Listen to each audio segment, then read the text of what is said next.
السلام علیکم بچوں، آپ کی بک چینج ہو چکی ہے پاک اسٹڈی کی۔ یہ ہم چیپٹر 2 ہی سے ہی سٹارٹ کر رہے ہیں۔ اس میں کافی سارے نئے ٹاپک آ چکے ہیں جو کہ آپ نے پہلے نہیں پڑھے، تو ہم ان سے ہی سٹارٹ کریں گے۔ انہوں نے اب کیا کیا، چیپٹر 2 اور چیپٹر 4 جو پرانی بک میں تھا اس کو ملا کے ایک نیا چیپٹر بنا دیا ہے۔ کچھ چیزوں کو ان لوگوں نے بالکل منیمائز کر دیا، تھوڑا کر دیا ہے، اور کچھ چیزیں نیو ایڈ کر دی ہیں۔ تو ہم لوگ آج سٹارٹ کر رہے ہیں تحریک پاکستان اور پاکستان کا قیام، Pakistan movement and emergency of Pakistan, emergence of Pakistan, ٹھیک ہے، تحریک پاکستان اور پاکستان کا قیام۔ اب اس میں جو ہم لوگوں نے ٹاپکس پڑھنے ہیں وہ ہے تحریک پاکستان کے تاریخی واقعات 1857 سے 1940 کے، 1947 سے 1947 یہ ہیں اس کے تحریک پاکستان کے تاریخی واقعات جو ان ایئرس میں ہوئے۔ یہ اسپیشلی ہم لوگوں نے یہ کرنے ہیں۔ قیام پاکستان میں قائد اعظم کا کردار، یہ آپ کی پریویس بک میں بھی ہے۔ قیام پاکستان کے بعد درپیش ابتدائی مشکلات، یہ بھی آپ کا پچھلا ٹاپک تھا۔ تھوڑی بہت ورڈنگ چینج ہوئی ہے، بہت زیادہ ورڈنگ بھی چینج نہیں ہوئی ہے، تو لیکن اس کے لیے آپ یہ ہے کہ آپ لوگ کیا کریں گے کہ چیپٹر 2 کرنے کے لیے آپ لوگ اس بک کا میں نے آپ لوگوں کو لنک دے دیا، ٹھیک ہے۔ یہ آپ نے لکھنا ہے PTCB ای بک 2020۔ یہاں اس لنک سے آپ لوگ یہ پاک اسٹڈی کی بک ڈاؤن لوڈ کر سکتے ہیں۔ ابھی صرف اردو میں آئی ہے، انگلش والے بچے یہ لنک کو ڈھونڈتے رہیں، تو آئی ہوپ سو کہ تھوڑے دنوں تک انگلش والی بک بھی اویلیبل ہو جائے گی۔ پھر اس کے حساب سے ابھی آپ لوگوں نے انگلش والے بچوں نے بھی اس کے حساب سے اپنا تھوڑا سا کام کرتے جانا ہے۔ آپ لوگ اس بک کو آپ لوگ یا فوٹو کروا لیں، ڈاؤن لوڈ کروا لیں، PDF فائل جو ہے اس کا پرنٹ نکلوا لیں۔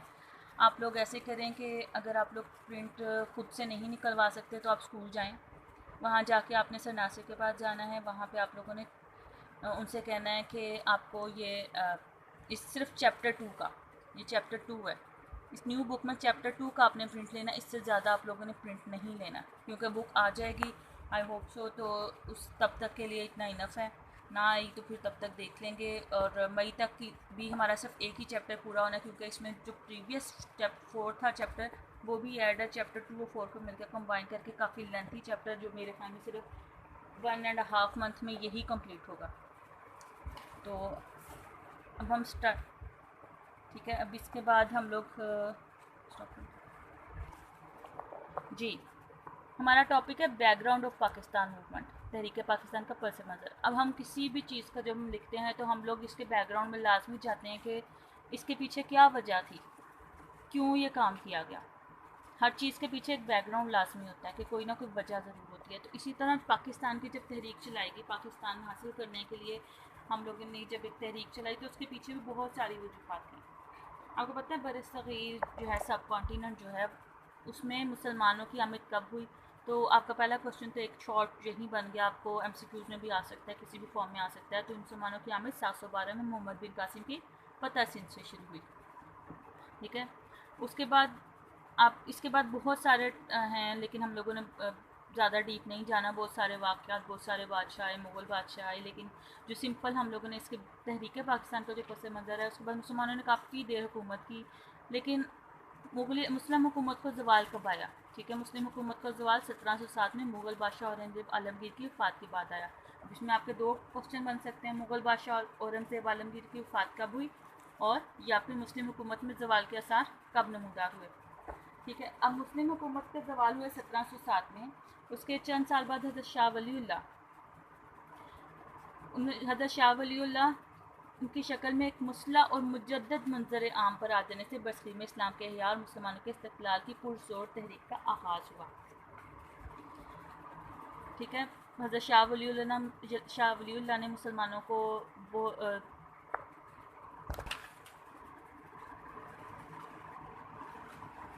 حضرت شاہ ولی اللہ نے مسلمانوں احیاء دین کی خدمات سر انجام دی، انہوں نے مسلمانوں کی اصلاح کے لیے کام کیا، مسلمان قوم میں اسلامی تشخص کو ابھارا، اور انہیں اور غیر اسلامی طاقتوں کا سدباب کیا، ٹھیک ہے۔ حضرت شاہ ولی اللہ بہت نیک انسان تھے، عالم تھے، تو انہوں نے علماء میں سے ایک تھے، انہوں نے اپنی مدرسہ رحیمیہ قائم کیا، ٹھیک ہے۔ یہ ساری بیسک تھوڑی سی باتیں جو میں نے آپ کو حضرت شاہ ولی اللہ کے بارے میں بتائی ہیں، یہ آپ لوگوں کا اس سے کوئی بھی مطلب نہیں ہے لنک کہ آپ لوگوں نے یہ کرنی، بس آپ نے اتنا ہی پڑھنا ہے کہ حضرت شاہ ولی اللہ نے مسلمانوں برصغیر میں اسلام کے یا مسلمانوں کے استقلال کی پرزور تحریک کا آغاز کیا. ٹھیک ہے. ایک ان کا کارنامہ یہ بھی ہے، انہوں نے فارسی زبان میں قرآن پاک کا ترجمہ کیا تھا. ٹھیک ہے. قرآن پاک کا فارسی زبان میں ترجمہ کیا تھا حضرت شاہ ولی اللہ نے. یہ اکثر آپ لوگوں نے شاید پڑھا بھی ہوگا. قرآن پاک کا فارسی ترجمہ کس نے کیا تھا؟ حضرت شاہ ولی اللہ نے. ٹھیک ہے. تو اس چیز پہ بھی ان کے ساتھ بہت ہوا تھا کہ علماء کو پتہ چلا تو وہ انہوں نے تلواریں کھینچ لی کہ کلام مجید کی تہائی بیعت بھی ہے. تو انہوں نے پھر لوگوں کو سمجھایا کہ کلام اللہ اس لیے نہیں، اسے صرف ہم لپیٹ کر رکھ دیں. یہ سمجھانے کے لیے آیا. یہ اسے ہم جب انسان کسی چیز کا مطلب سمجھ کے پڑھتا ہے تو اس سے بہت زیادہ اچھی سمجھ آتی ہے. تو اس لیے اس کو انہوں نے فارسی زبان میں کیا، جس طرح اردو زبان میں ہے، انگلش میں آپ دیکھتے ہیں قرآن پاک ہے. تو انہوں نے اس لیے اس کو فارسی میں ترجمہ کیا تاکہ لوگ اس کو اپنی زبان میں ترجمے کے ساتھ پڑھ کے اس کو سمجھ سکیں. اچھا جی. ایسٹ انڈیا کمپنی، آپ نے نام پہلے بھی پڑھا ہے کہ آپ کو پتہ ہے کہ برصغیر کو سونے کی چڑیا بھی کہا جاتا تھا. ٹھیک ہے. برصغیر کو سونے کی چڑیا کہا جاتا تھا اس کے ٹریڈ کی وجہ سے. بہت کہہ لیں کہ اس میں ہر چیز کی منرلز اور کسی بھی طرح سے کہہ لیں ایگریکلچر کے طور پہ کہہ لیں اس برصغیر کو بہت زیادہ فوقیت حاصل تھی. تو یہاں سے باقی جو سامان تھا دوسرے ملکوں میں جاتا تھا. تو برٹش جو تھے انہوں نے اپنی ایک تجارتی کمپنی کو یہاں پہ بھیجا. آہستہ آہستہ اس کمپنی نے اپنا اثر و رسوخ وہاں پہ برصغیر میں بنانا شروع کر دیا. تو پولیٹیکل طور پر انہوں نے بھی اپنا اثر و رسوخ بہت بڑھایا. ایسٹ انڈیا کمپنی جو کب آئی تھی برصغیر میں، یہ اس میں یہاں مینشن نہیں ہے، لیکن جس میں آپ کو سمپل بتا رہی ہوں کہ ایسٹ انڈیا کمپنی 1600 میں برصغیر میں آئی. ٹھیک ہے. 1757 میں بنگال کے نواب سراج الدولہ نے انگریزوں کا راستہ روکنا چاہا، لیکن وہ اپنوں کی سازش کی وجہ سے جنگ پلاسی میں شہید ہو گئی. ٹھیک ہے. 1757 میں. اب آپ لوگوں سے پوچھا جا سکتا ہے جنگ پلاسی کب ہوئی؟ پلاسی ایک مقام تھا جہاں پہ ایک جنگ لڑی گئی تھی انگریزوں کی، اور بنگال کا نواب تھا، اس نے ان کو روکنے کے لیے کوشش کی تھی. تو 1757 میں یہ جنگ لڑی گئی تھی. اس جنگ پلاسی کہا جاتا ہے. بنگال کے نواب سراج الدولہ نے انگریزوں کے ساتھ یہ لڑی تھی، لیکن انہیں اپنوں ہی کے ساتھ سازشوں کی وجہ سے وہ شہید ہوئے. پھر اسی طرح 1799 میں میسور کے حکمران ٹیپو سلطان کو بھی اپنوں کی غداری کی وجہ سے جام شہادت نوش کرنا پڑا. علمی محاذ پر شاہ ولی اللہ کے سازگان پھر ان کے شاگرد بھی اس چیز پر عمل رہے. پھر ان کے زیر سے تحریک مجاہدین شروع ہوئی، جس کے امیر، اب تحریک مجاہدین کے امیر کون تھے؟ سید احمد شہید بریلوی. یہ آپ کو سمپل آپ کوشچن میں کر سکتے ہیں، ہائی لائٹڈ اسی لیے کہ شارٹ میں آپ سے پوچھا جا سکتا ہے. ٹھیک ہے. اس کے بعد تحریک مجاہدین کے بانی سید احمد شہید بریلوی تھے. 1831 میں سید احمد شہید اور ان کے رفیق خاص سید اسماعیل شہید بالا کوٹ میں سکھوں کا مقابلہ کرتے ہوئے شہید ہو گئے. عسکری سطح پر احیاء اسلام کی آخری کوشش بھی ناکام ہو گئی. اس کے بعد تربیتی میدان میں اس تحریک نے کافی اثرات جاری رکھے، اور بنگال میں فرائضی تحریک نمایاں ہوئی. فرائضی تحریک جو تھی اس کے بانی حاجی شریعت اللہ تھے. ٹھیک ہے. حاجی شریعت اللہ. آپ نے بس تھوڑا بہت ہی جو بیچ میں ایڈیشن کرا رہی ہوں وہ بس تھوڑا سا آپ ایڈ کر لیں، اس کے علاوہ آپ نے اس کو زیادہ نہیں کرنا. اب اس میں آپ کا کوشچن آ سکتا ہے کہ فرائضی تحریک کا بنیادی مقصد کیا تھا؟ فرائضی تحریک کا بنیادی مقصد تھا مسلمانوں کو فرائض کی ادائیگی اور دعوت و تکلیم. ٹھیک ہے. کہ مسلمان اپنے فرائض کی ادائیگی کریں. اور 1857 کی جنگ آزادی میں بھی مسلمانوں نے اپنے سیاسی احیاء استقلال کی آخری کوشش کی تھی. اس کے بعد جو 1857 کے بعد آپ لوگ کہہ سکتے ہیں کہ مسلمان بالکل بیک گراؤنڈ میں چلے گئے، کیونکہ یہ جنگ میں انڈیا اور ہندوؤں نے مسلمانوں نے مل کے انگریزوں کا مقابلہ کیا تھا. لیکن اس کے جو پس منظر میں آپ جائیں تو انگریزوں نے ہندوؤں نے مسلمانوں کو اس میں مطلب انگریزوں کے سامنے ایسے پیش کیا کہ صرف وہی یہ سب کچھ کر رہے تھے. اس کے نتیجے میں مسلمانوں کو بہت زیادہ چیزیں نتائج کا سامنا کرنا پڑا. ٹھیک ہے. اب ہم نے پڑھا ہے آج یہ والا ایک پیراگراف. ٹھیک ہے. اس کو ہم لوگ آپ ایک کی پوائنٹ کی صورت میں بھی یاد کر سکتے ہیں. سمپل امپورٹنٹ کی پوائنٹس ہیں کہ آپ سے پوچھا گیا تحریک پاکستان کا منظر، تو آپ کو پتہ ہے کہ برصغیر میں جنوبی ایشیا مسلمانوں کی آمد ہوئی 712 میں جب محمد بن قاسم نے سندھ کو فتح کیا. ٹھیک ہے. اس کے بعد ہی اسلام جو ہے وہ برصغیر میں پھیلنا شروع ہوا، جب کیونکہ محمد بن قاسم اپنے ساتھ بہت سارے اسلامی اسکالرس کو علماء کو لے کر آئے تھے. جو وہاں پہ ہی رہ گئے. اس کے بعد اسلام وہاں پہ پھیلنا شروع ہوا. ٹھیک ہے. مسلم حکومت کا زوال ہوا 1707 میں مغل بادشاہ اورنگزیب عالمگیر کی وفات کے بعد. پھر شاہ ولی اللہ نے بھی، یہ عالم تھے، انہوں نے اس مسلمانوں کے استقلال اور احیاء کے لیے بہت ساری تحریکیں چلائیں. پھر آتی ہے ایسٹ انڈیا کمپنی 1600 میں. یہ آئی تجارت کرنے کے لیے آئی تھی برصغیر میں، لیکن آہستہ آہستہ اس نے اپنا اقتدار سیاسی طور پہ بھی یہاں پہ برصغیر میں جمانا شروع کر دیا اور بہت سارے علاقوں پہ قبضہ کرنا شروع کر دیا.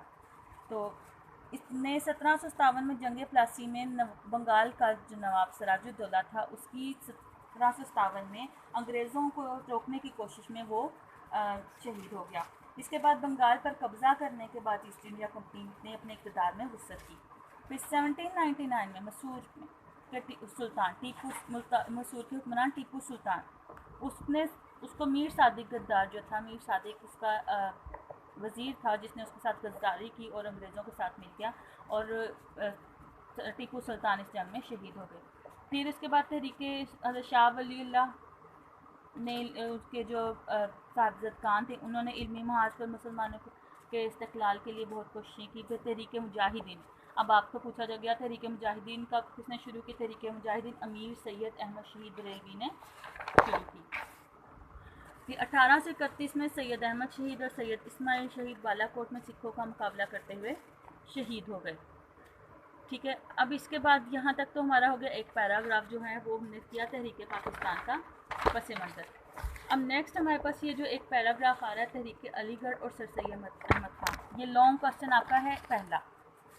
یہاں تک آپ کا ایک لانگ کوسچن نمبر 1 بنتا ہے. اس میں آپ لوگوں کو تھوڑی سی چیزیں ایڈ کرنی پڑیں گی، وہ میں آئی ول ٹرائی کہ میں آپ لوگوں کو نوٹس کی صورت میں تھوڑے سے آپ کو میں لکھ کے دوں، لیکن فی الحال آپ نے اس کو ریڈر سے ہی کرنا ہے. لیکن یہ جو کی پوائنٹس میں دے رہی ہوں اس سے یا تھوڑی سی آپ نیٹ سے بھی گائیڈنس لے سکتے ہیں، کیونکہ تھوڑی سی ہم اس میں چیزیں ایڈ کریں گے. لانگ کوسچن ہے اور یہ بہت شارٹ میں لکھا ہوا ہے. لانگ کوسچن ہمارا ہے اس کا،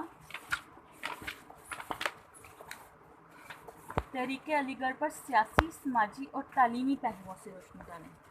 ٹھیک ہے. پہلا کوسچن، تحریک علی گڑھ پر سیاسی، سماجی اور تعلیمی پہلوؤں سے روشنی. تو تحریک علی گڑھ،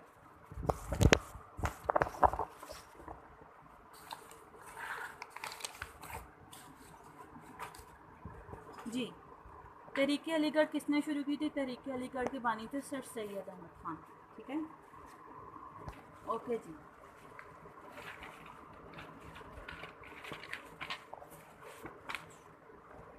تحریک علی گڑھ، اس کے بانی تھے سر سید احمد خان. ٹھیک ہے. اب سر سید آپ لوگوں کو پتہ ہے 1857 کی جنگ آزادی کے بعد مسلمانوں کے حالات جو تھے وہ بہت زیادہ خراب ہو گئے تھے. انگریز ان کو ہر کارروائی کا ذمہ دار مانتے تھے. ان کی ملازمتوں سے انہیں محروم کر دیا گیا، ان کے تمام جاگیریں ان سے چھین لی گئیں، اور اس کے بعد جو مطلب انہیں ہر طرح سے انہیں معاشی بدحالی کا اور ہر طرح کے حالات کا سامنا کرنا پڑا، اور جو اپنی جو مالک تھے اپنی زمینوں کے مظاہرے بن گئے. سر سید احمد خان جو ہیں وہ 17 اکتوبر 1817 کو دلی میں پیدا ہوئے. ان کا خاندان بھی حضرت شاہ ولی اللہ کے خاندان سے قریبی تعلقات رکھتا تھا. سر سید احمد خان انگریز کمپنی نے اس کی ملازمت اختیار کی. وہ وہاں پر صدر امین کے عہدے پر فائز رہے. تو انگریزوں کی انہوں نے بہت سے انگریزوں کی جنگ میں جانیں بھی بچائیں. تو انگریز حکومت ان پر بہت زیادہ اعتماد کرتی تھی. انہوں نے جب دیکھا کہ مسلمان جو ہیں وہ بہت زیادہ جنگ آزادی کی ناکامی کے بعد مسلمانوں کا تاریخ کا سیاہ ترین دور شروع ہو گیا، اور مسلمان جو ہیں انگریزوں کی نفرت اور انتقامی کارروائیوں کا نشانہ بنے. ان حالات میں سر سید احمد خان نے بھی مسلمانوں کی قومی رہنمائی کا بیڑا اٹھایا. اب ان کے پاس ایڈوانٹیج کیا تھا کہ وہ انگریز ایک اچھے عہدے پر فائز تھے، انگریز کمپنی میں ملازمت کرتے تھے، پڑھے لکھے تھے. اب انہوں نے جب دیکھا کہ انہوں نے سوچا کہ مسلمانوں کی جو پس منظر میں جانے کی، ان کو بالکل بیکورڈ ہو جانے کی جو وجہ تھی وہ تھی کہ وہ انہوں تعلیم سے دوری. وہ انگریزی تعلیم حاصل نہیں کر رہے تھے، وقت کے ساتھ اس سے نہیں چلتے. انہوں نے کہا کہ سر سید احمد خان نے اس کے مقاصد جو تھے ان کے کیا تھے کہ حکومت اور مسلمانوں کے درمیان اعتماد پیدا ہو جائے، مسلمان برصغیر جدید علوم اور انگریزی زبان سیکھیں، مسلمان کو